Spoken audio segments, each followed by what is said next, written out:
नमस्कार विद्यार्थियों, आप सभी का आपके अपने YouTube चैनल आरपीएससी विद नवीन सैनी में स्वागत है। विद्यार्थियों, हमने पिछले वीडियो में आंतरिक प्रवाह की जो नदियां थी उनके बारे में पढ़ा था और इसमें हम पढ़ेंगे बंगाल की खाड़ी में जो जल ले जाने वाली जो नदियां हैं उनके बारे में अपन एक एक करके क्या करेंगे, अध्ययन करेंगे। तो उसमें अपन एक तो आज पढ़ लेंगे, एक बाणगंगा पढ़ लेंगे और एक बनास को पढ़ने का प्रयास करेंगे। ठीक है ना। हो सकता है अपन बनास को कंप्लीट पढ़ें या फिर आधा पढ़ें, लेकिन इतना कंटेंट आज अपन कवर करेंगे।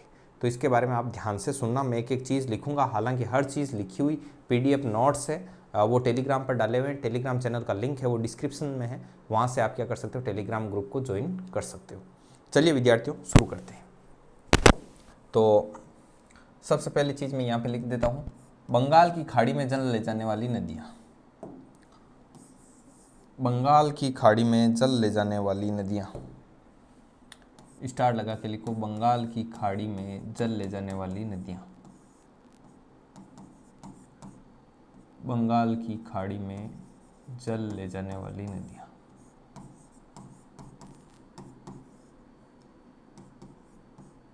ले जाने वाली नदियाँ। अब कौन कौन सी नदियाँ हैं इनके बारे में एक एक करके अपन क्या करेंगे, अध्ययन शुरू करेंगे। वाली नदियाँ। अब देखिए, इनमें कई नदियाँ हैं जिनमें मैं मुख्य मुख्य नदियों के यहाँ पर क्या लिखूंगा, नाम लिखूंगा। वे नदियाँ जो अपना जल बंगाल की खाड़ी की ओर ले जाती है तो वो क्या कहलाती है, मतलब जिनका जल है वो अंतिम रूप से किस में जाता है, बंगाल की खाड़ी में जाता है, तो वो बंगाल की खाड़ी में जल ले जाने वाली नदियाँ कहलाती है। तो देखिए, इसमें नंबर एक बनास नदी, वो इसी के अंतर्गत आती है। ठीक है, बनास आती है। इसके अलावा आपकी चंबल नदी है, वो चंबल नदी भी इसी के अंतर्गत आएगी। चंबल नदी, चंबल नदी देखो मेन है तो ऐसे कि चंबल नदी है, बाकी सारी क्या है, चंबल नदी की सहायक नदी है तो वो उसमें आ जाती है। मुख्यतया तो देखो ऐसे समझ लो, जैसे मैं इसको हटाऊं, मुख्यतया अपने राजस्थान में क्या है, चंबल नदी का जल जाता है बंगाल की खाड़ी की ओर। अब चंबल की जो सहायक नदियां उनका भी तो सभी का जल किस में जाएगा, चंबल में, और चंबल अंतिम रूप से यमुना में होकर आगे क्या चली जाएगी, बंगाल की खाड़ी की ओर जल चला जाएगा। तो इसमें कौन कौन सी आती है, देखो चंबल की सहायक नदियों में तो इसमें एक आ जाती है आपकी बनास। बनास नदी है वो चंबल की सहायक नदी है। इसके अलावा बामनी नदी, बामनी नदी भी इसी में आती है। काली सिंध नदी है वो भी इसी के अंतर्गत आती है। इसके अलावा काली सिंध, बामनी और हो गई आपके पार्वती, पार्वती नदी भी इसी के अंतर्गत आती है। और इसके अलावा सीप, और सीप के बाद में कुराल, ये नदियाँ, तो ये इसकी सहायक नदियाँ हैं। तो इनका जल किस में जाता है, चंबल में, और चंबल का फिर यमुना में, यमुना का फिर आगे आपके गंगा यमुना होता है और बाद में जल चला जाता है बंगाल की खाड़ी में, जो कि इंडियन ज्योग्राफी का पार्ट है। तो आज अपन एक एक करके शुरू करते हैं। सबसे पहले एक देखते हैं, छोटी छोटी नदियों से शुरुआत करते हैं। तो उसमें सबसे पहले पढ़ते हैं बाणगंगा, बाणगंगा के बाद में बनास पर आएंगे, फिर एक एक करके अपन आगे बढ़ेंगे। ठीक है, तो चलिए नंबर 1 बाणगंगा, हेडिंग लगाते हैं बाणगंगा नदी। बाणगंगा नदी का उद्गम कहाँ से होता है, कहाँ कहाँ ये प्रवाहित होती है, इसके बारे में अपन देखेंगे। बाणगंगा नदी, बाणगंगा नदी है, इस बाणगंगा नदी है, इसका कुछ उपनाम भी है, उन उपनाम के बारे में अपन एक बार देख लेते हैं। इसके उपनाम है रुंडित सरिता, भी इसको कहते हैं, रुंडित सरिता। इसे अर्जुन की गंगा भी कहा जाता है। क्या कहा जाता है, अर्जुन की गंगा कहते हैं। अर्जुन ने है ना इसको तीर ठोकर बाण चलाया और उससे क्या हुआ, इस नदी का उद्गम हुआ। इसका उद्गम कहाँ से होता है वो भी देखते हैं। इसका उद्गम होता है आपका बेराट की पहाड़ियों से, उद्गम बेराट की पहाड़ियों से, बेराट की पहाड़ियाँ, बेराट की पहाड़ियों से इसका क्या होता है, आपका उद्गम होता है। ठीक है ना, तो बेराट की पहाड़ियों से ये इसका क्या होता है, उद्गम। और उसके बाद में ये जयपुर, जयपुर से आगे दौसा, ऐसे करके ये चलती है। ठीक है, अब अपन इसका थोड़ा थोड़ा डायग्राम बनाएंगे, थोड़ा थोड़ा इसको चलाएंगे। जैसे यहाँ पर बना दी मैंने बेराट की पहाड़ियाँ, ये लो बेराट की पहाड़ियों से ये निकली, बेराट की पहाड़ियाँ। बेराट की पहाड़ियों के बाद में ये कहाँ पर जाएगा, इधर से निकली, इधर जयपुर, जयपुर से कहाँ जाएगी ये आपके दौसा, जयपुर दौसा भरतपुर। ठीक है, जयपुर दौसा भरतपुर, और फिर आगे जाके ये किस में मिल जाएगी, आपकी यमुना में मिल जाएगी। ठीक है, और यमुना से तो आपको पता ही है जल कहाँ जाता है, गंगा यमुना होते हुए आपके आ रहा ना स्क्रीन में, ठीक है। गंगा यमुना होते हुए ये कहाँ चला जाता है, बंगाल की खाड़ी में। तो ये चीज़ है। अब इसकी और क्या क्या विशेषताएं हैं उसके बारे में देखिए। नंबर एक चीज़, एक तो जो बेराट सभ्यता है वो इसी बाणगंगा नदी के किनारे, तो बेराट सभ्यता बाणगंगा नदी के किनारे, नंबर एक चीज़ बेराट सभ्यता। एक सेकेंड थोड़ा नीचे लिखते हैं या इसको थोड़ा ऊपर कर ले। बेराट सभ्यता बाणगंगा नदी के किनारे, बेराट सभ्यता बाणगंगा नदी के किनारे,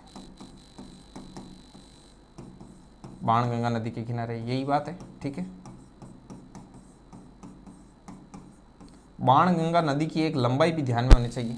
इस नदी की जो लंबाई है वो है आपकी 240 किलोमीटर। नदी की लंबाई, जो लंबाई है वो इसकी है आपके 240 किलोमीटर, इसकी क्या हो गई लंबाई। अब देखिए एक गंभीरी नदी है, कौन सी नदी है, गंभीरी नदी। गंभीरी नदी क्या होती है, जब बाणगंगा नदी से मिलती है, देखो जैसे मैं मिलाता हूँ अभी, जैसे यहाँ से ये नदी निकली और ये यहाँ पर भरतपुर में क्या होता है, जब ये गंभीरी नदी है, कौन सी, गंभीरी या गंभीरी नदी ऐसे लिख देते हैं। गंभीरी नदी यहाँ जाकर क्या किस में मिल जाती है, आपके बाणगंगा नदी में मिल जाती है। और यहीं पर भरतपुर में यहाँ पर क्या बना हुआ है, अजान बांध। कौन सा बांध बना हुआ है, अजान बांध। और इसी अजान बांध से जो केवलादेव पक्षी विहार अभ्यारण्य है उसमें पेयजल की क्या की जाती है, जो जल की आपूर्ति की जाती है, ये लिख लेते हैं। तो ये भी एक पॉइंट है।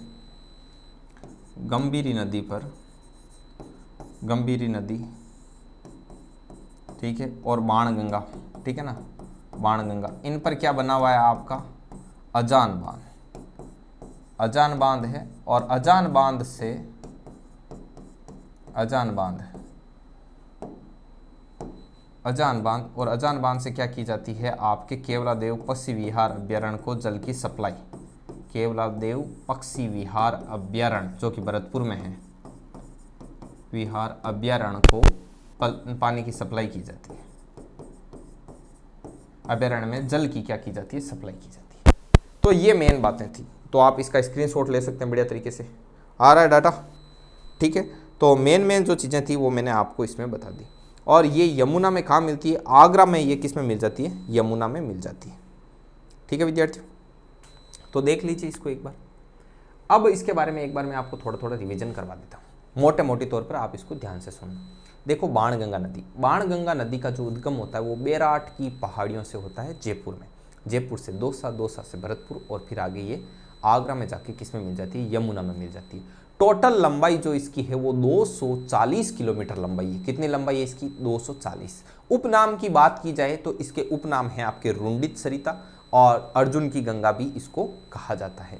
बेराट सभ्यता है वो इसी नदी के किनारे क्या हुई थी, विकसित हुई थी।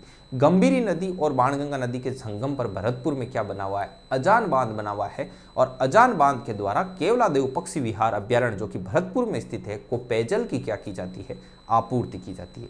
तो ये मैंने बाणगंगा नदी का आपको एक बार फिर से क्या करवा दिया, रिविजन करवा दिया। बाणगंगा नदी इज कंप्लीट। अब अपन क्या करेंगे, ये मैंने पूरा बोला है अभी, ठीक है ना। तो आगे बढ़ते हैं और अब अपन बात करेंगे अपने नेक्स्ट जो नदी अपन पढ़ेंगे, बनास नदी।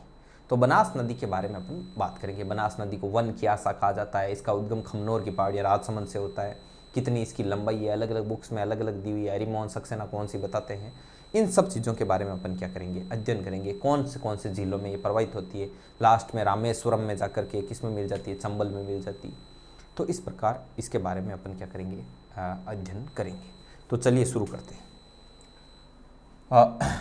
हेडिंग लगाते हैं बनास नदी।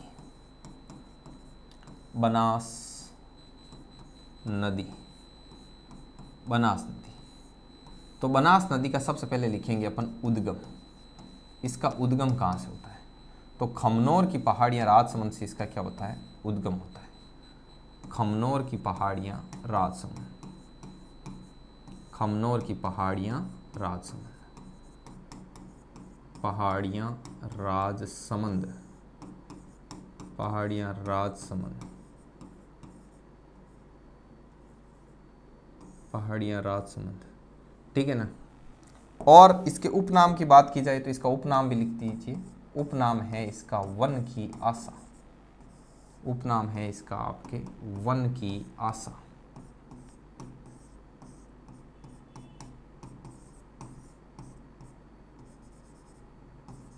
वन की आशा, ठीक है। खमनोर की पहाड़ियाँ राजसमंद से इसका क्या होता है, उद्गम होता है। तो अपन यहाँ क्या करते हैं, मोटा मोटी तौर पर इसका थोड़ा सा एक चित्र बनाते हैं, चित्र बिना तो मज़ा ही नहीं आता है, ठीक है। और थोड़ा थोड़ा इस नदी को ऐसे चलाते हैं। तो सबसे पहले यहाँ पर ऐसे ये खमनोर की पहाड़ियाँ राजसमंद, तो ऐसे लिख देते हैं खमनोर की पहाड़ियाँ राजसमंद, पहाड़ियाँ राजसमंद, राजसमंद। अब देखो यहाँ पर है ये राजसमंद, राजसमंद में इसी नदी पर क्या बनी हुई है, नंद समंद परियोजना। तो वो चीज़ भी यहाँ पे लिख देते हैं, कौन सी परियोजना है, नंद समंद परियोजना। वो भी आपके इसी नदी पर बनी हुई है। आपसे पूछा जा सकता है कि नंद समंद परियोजना का संबंध कौन सी नदी से, तो कौन सी नदी से, आपकी बनास नदी से। इसके बाद में राजसमंद से ये जाती है आपकी चित्तौड़, जैसे यहाँ पर कर लो आप चित्तौड़, चित्तौड़ से आप ले लो आगे भीलवाड़ा, भीलवाड़ा से आपको लेना है अजमेर, अजमेर से आगे लेंगे अपन टोंक, तो यहाँ पर आ गया आपका अजमेर, और अजमेर से आगे है आपका टोंक, और टोंक के बाद में जाती है ये आपके सवाई माधोपुर, सवाई माधोपुर में ये क्या होती है आपकी रामेश्वरम में, किस में मिल जाती है, रामेश्वरम में, जो ये चंबल है उसमें मिल जाती है, रामेश्वरम में किस में मिल जाती है आपकी, चंबल में मिल जाती है, चंबल। तो ये इसकी मेन बात है। अब देखिए टोंक में इस पर क्या है आपका, टोंक राजमहल में वहाँ पर क्या बना हुआ है, बिसलपुर बांध है। तो बिसलपुर परियोजना है वो यहाँ पर टोंक में है। तो बिसलपुर, बिसलपुर कहाँ पर है, टोंक नदी में, ये बिसलपुर यहीं पर है टोंक में, बिसलपुर राजमहल वगैरह यहाँ पे गांव है, बिसलपुर है, बिसलपुर, बिसलपुर बांध है, ठीक है ना, उसी के नाम पर बिसलपुर नाम है, या फिर नाम पर ही बांध है, बिसलपुर बांध। तो बिसलपुर बांध क्या करता है, पेयजल की आपूर्ति की जाती है अजमेर टोंक और आसपास के एरिया में। तो बिसलपुर बांध इसी पर बना हुआ है, बिसलपुर बांध, ठीक है ना। इसमें चित्तौड़ से एक मेनाल नदी निकलती है, ऐसे मेनाल नदी, जो कि यहाँ भीलवाड़ा में आके यहाँ पे मिल जाती है मेनाल नदी, और मेनाल नदी पर ही क्या बनता है आपका, मेनाल जल प्रपात, मेनाल जल प्रपात। और ये आपका बिगोद भीलवाड़ा में किस में मिल जाती है आपके, ये बिगोद भीलवाड़ा में इधर आके, और ये किस में मिल जाती है, बनास में मिल जाती है। ये चीज़ भी हो गई। अब देखिए, और भीलवाड़ा में एक नदी, अन्य नदी होती है जो कि आके इसमें मिलती है, ठीक है ना। यहाँ पर जैसे ये उदय सागर झील, उदय सागर झील, ठीक है ना। तो बेड़च नदी होती है, बेड़च नदी है ना, बेड़च होती है, पहले इसका नाम होता है आयड़ नदी, और इसके बाद में निकलती है वापस तो बेड़च बनकर आयड़ नदी, तो बाद में हो जाएगी ये आपकी बेड़च। तो ये इसके बारे में मोटे तौर पर मैंने यहाँ पर आपको डिस्क्राइब किया है। इसका भी आप एक बार स्क्रीनशॉट ज़रूर ले सकते हो। स्क्रीनशॉट ले लीजिए, ये लो मैं पूरा साइड में हो जाता हूँ आपके, आप ले लीजिए स्क्रीनशॉट ले लीजिए इसका।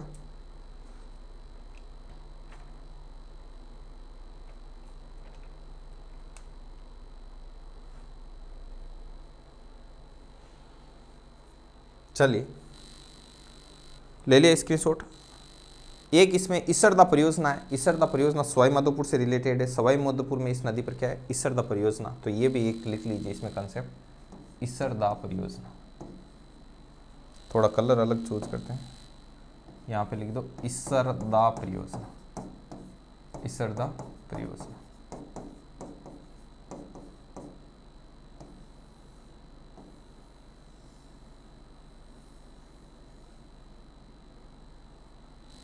ठीक है, इसरदा परियोजना कहाँ पर है, सवाई माधोपुर। चलिए इसके बारे में कुछ चीजें मैं बताता हूँ। बनास नदी राजस्थान में बहने वाली सबसे लंबी नदी, मतलब राजस्थान में बहने वाली सबसे लंबी नदी, 512 किलोमीटर इसकी लंबाई बताई जाती है। हरिमोहन सक्सेना 460 किलोमीटर बताते हैं। तो ये चीज़ भी अपन इसमें फैक्ट ऐड कर लेते हैं। बनास नदी राजस्थान में पूर्णतः, ठीक है ना, पूर्णतः राजस्थान में बहने वाली सबसे लंबी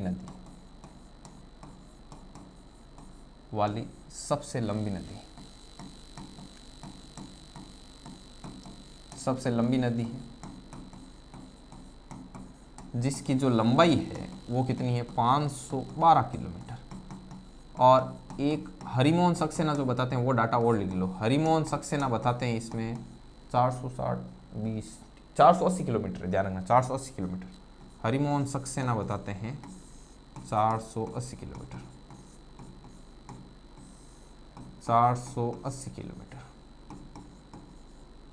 इसके अलावा और मैं इसके बारे में चीज बता दूं, ये सर्वाधिक जल ग्रहण क्षमता है ना, जल ग्रहण क्षेत्र वो सबसे ज्यादा इसी का है। और इसका जो बेसिन है, बेसिन मतलब इस नदी का जो प्रवाह क्षेत्र है उसमें लाल पीली मिट्टी पाई जाती है, लाल पीली मृदा। बनास बेसिन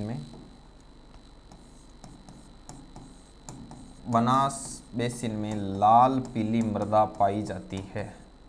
बनास बेसिन में लाल पीली मृदा पाई जाती है, ठीक है, मृदा पाई जाती है। राजस्थान में सर्वाधिक जल ग्रहण क्षेत्र है वो इसी नदी का है। राजस्थान में सर्वाधिक जल ग्रहण क्षेत्र इसी नदी का।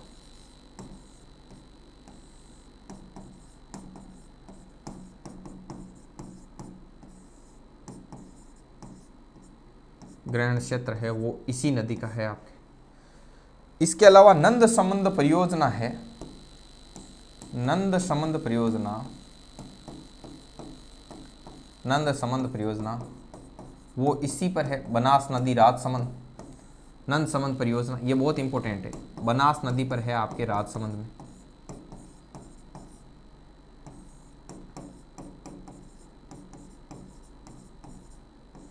इसके अलावा बिसलपुर परियोजना है वो बनास नदी पर ही है, और कहां पर है आपके, ये आपके टोंक में। थोड़ा सा ऊपर कर लेते हैं।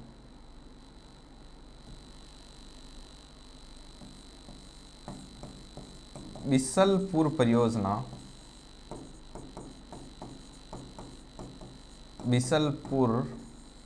परियोजना ये आपके कहां पर है, बनास नदी टोंक।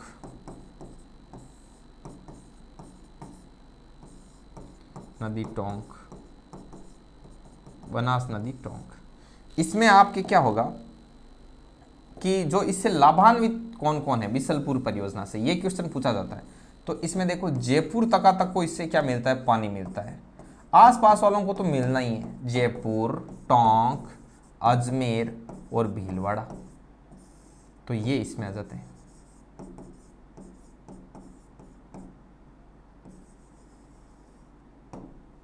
अब इसके अलावा और कौन सी परियोजना है, तो एक इसरदा परियोजना है।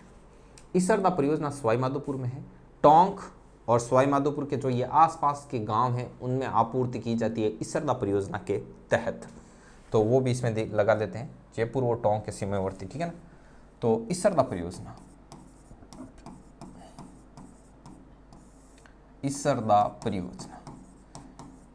परियोजना कहाँ पर है, बनास नदी पर, सवाई माधोपुर। बनास नदी सवाई माधोपुर।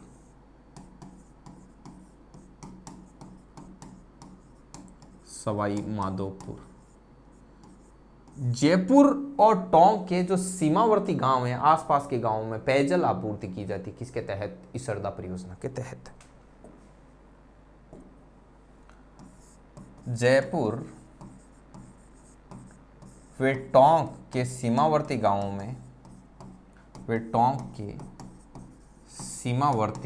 में पेयजल आपूर्ति की जाती है।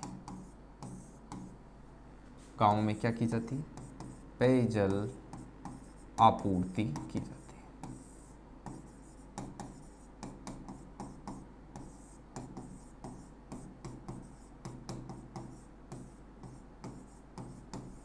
आई बात समझ में। तो ये हुई आपकी बनास नदी मोटे मोटी तौर पर कंप्लीट। अब हालांकि पूरी कंप्लीट नहीं हुई, क्योंकि बनास नदी की जो सहायक नदियां हैं उन सहायक नदियों पर सेपरेट वीडियो बनेगा।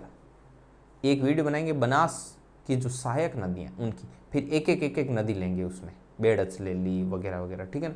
तो उन सभी नदियों को लेकर एक सेपरेट वीडियो बनाएंगे। अभी हमने बनास नदी का क्या लिया है, इंट्रोडक्शन, और बनास नदी से जुड़ी हुई कुछ चीज़ों के बारे में जाना है। ठीक है विद्यार्थियों, तो आज का वीडियो कैसा लगा?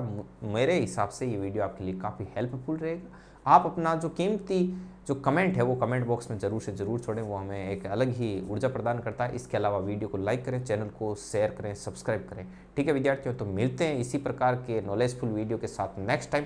तब तक के लिए जय हिंद, जय भारत, स्वस्थ रहें, मस्त रहें, मुस्कुराते रहें।